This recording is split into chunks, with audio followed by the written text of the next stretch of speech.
Welcome back to another GeekaWhat video, and today I'm taking you over the best $500 gaming PC build for 2017. Make sure to drop a like rating and as always to subscribe, but let's kick this build off with performance numbers. What kind of FPS and settings can you be expecting from this rig? Now in terms of 1080p you're looking medium and even high settings depending on the games, the likes of GTA 5, The Witcher 3, Overwatch and even EA's new released Battlefield 1 will run very well on this PC. The likes of CSGO, World of Warcraft, League of Legends you're going to be seeing in excess of 100 FPS, in some cases at high settings. So let's go over the parts that make it possible and kick it off with the CPU. For the CPU I opted for Intel's brand new latest Kabylake i3, their 7300, which comes clocked at 4 GHz. Now the CPU isn't overclockable, but you aren't going to want to overclock it or need to overclock the CPU either with such a fast stock clock speed. Now there will be a bit of a volatile pricing around this new i3 given it's been newly released. However, I'll leave links to both Newegg and Amazon in the description below. It's a solid CPU, and whilst it only has 2 physical cores with the use of hyper-threading, it actually has 4 threads, making it compatible with games such as GTA 5 which require all 4 threads. Overall it's a really solid CPU and performs very well on Intel's brand new Kabylake architecture. In terms of motherboards, I went for actually a bare bones LJ1151 board, Gigabyte GA-X150M-PLUS WS board. And now the I/O on this board may scare you slightly when you go to look at it, but it actually has everything you need. It has USB 3 and USB 2 audio outputs and keyboard and mouse inputs as well. There are no display outputs on the back of this motherboard, but that's because you'll be plugging your HDMI, DisplayPort, DVI cables for your monitor into the back of the graphics card instead, so there really is no need to pay extra for a motherboard with those connections out the rear. The motherboard supports 2 RAM DIMMs and has a PCIe 3.0 X16 slot, so won't be bottlenecking our graphics card in any way.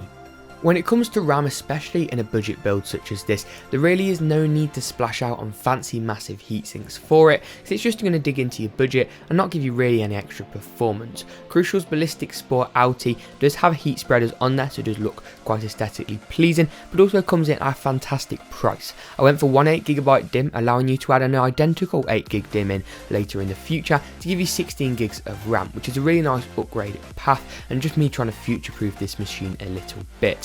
It also comes of course in that DDR4 architecture at 2133 MHz speed, which is not only supported by a motherboard but needed by our CPU. Overall a really solid stick of RAM from Crucial. In terms of storage, 1TB is all you need for all your games, movies, music and Windows. It's a Western Digital drive, the Western Digital Caviar Blue. I actually have a few of these drives and they've been very reliable, have not yet had one break on me. Now it's 7200 RPM, and whilst it won't be near the speeds of an SSD, it also costs a lot less, and 7200 RPM really is as fast as mainstream consumer hard drives get. Overall it's a solid hard drive at a fantastic price point. For the graphics card I went for Gigabyte's Radeon RX 460. It performs well, especially in games such as CSGO, World of Warcraft, those kind of titles, and also runs very cool. It also matches quite nicely with the colour scheme we've gone for, and especially since we've gone for a Gigabyte motherboard, just adds a bit of continuity on that front. It's also got their Windforce cooler, so it should keep nice and cool with a dual fan arrangement, which is more fans than many other RX 460s. It also comes in at a decent price point in comparison to some of its competition from the likes of Asus and Zotac, so a really solid option overall at around $120 US. Choosing a case for this build was actually quite difficult. Cases don't really directly affect performance, and whilst they do affect airflow, they're not really going to make or break 5 or even 10 FPS. However, you want something that looks nice and strikes a good balance with a decent I/O and decent connectivity. Thermaltake's Versa H15 has front panel USB 3, it also has a nice side panel window and comes in a Micro ATX case form factor. That means it supports motherboards up to the size of the one we've gone for, so it isn't going to give you loads of wasted air and loads of wasted space, and will fit nice and snugly under a desk or on a desk, to the side of a desk, in a room, a gaming room, living room, that kind of thing. It also looks very modern, very sleek and very nice, and is pretty cheap as well.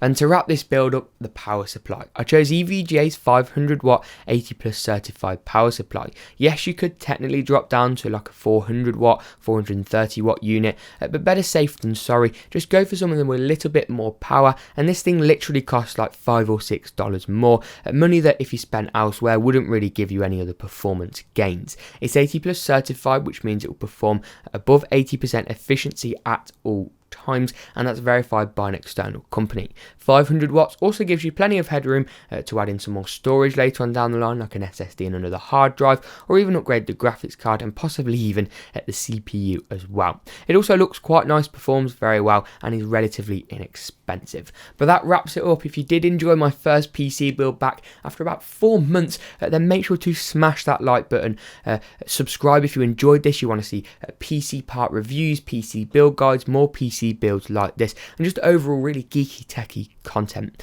But as always, we will see you in the next GeekaWhat video.